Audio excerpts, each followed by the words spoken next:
जगन्नाथ संघ मैंने मुझे ना गोटे नुआ तरकारी करी तो से नहीं आलू सारू बैगण टमाटर और कदली एक तरकारी को ना मो बुढ़ी माँ थी बेले कहे आज टे गोलिया मिशा तरकारी कर तो खाइबा। प्रथम परिवा को भलसे काटिकुटी धोई धाई रखीदेली गोटे कढ़ई बसई से सोरिष तेल देकी काटी रखि आलू सारू को पकई टे संतुली नेली कहीं संतुली नेले सारू आम लाल अंशटी कटि जाए।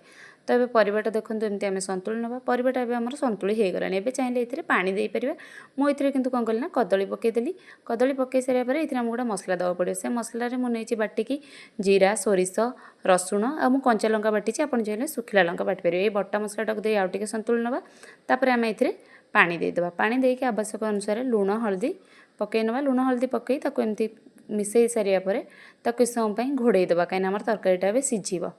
तब घोड़े नेले देखो तरकारीटा भी फुटिकी आमर केमती चारिपटे मसला लगिगलानी घोड़णी खोलीदेले तापर आम ए काटी रखि बैगण और टमाटर को पकई ना बैगण टमाटर पकईकी भी पुणी आउ कि समय घोड़े ना कहीं बैगण टमाटर भी सीझीज। तब देखो बैगण टमाटर भी आम तरकारी सीझीगला। एवं तरकारी को आम आउ गोटे जगह को काढ़ी नवा उजाड़ी नवा।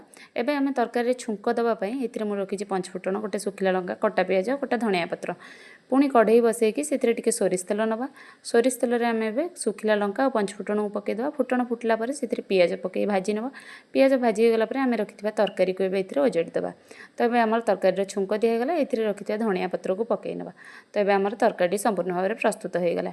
मो जेजेमा थिला बेले तरकारीटा कहे गोलिया मिशा तरकारी टिके कर तो खाइबा सेतेबेले होउतिला किंतु एबेकार पिला माने ए सब को पसंद करूना कि आ होनी आपण माने थरे करिकी खांतु निहाती भाव में भल।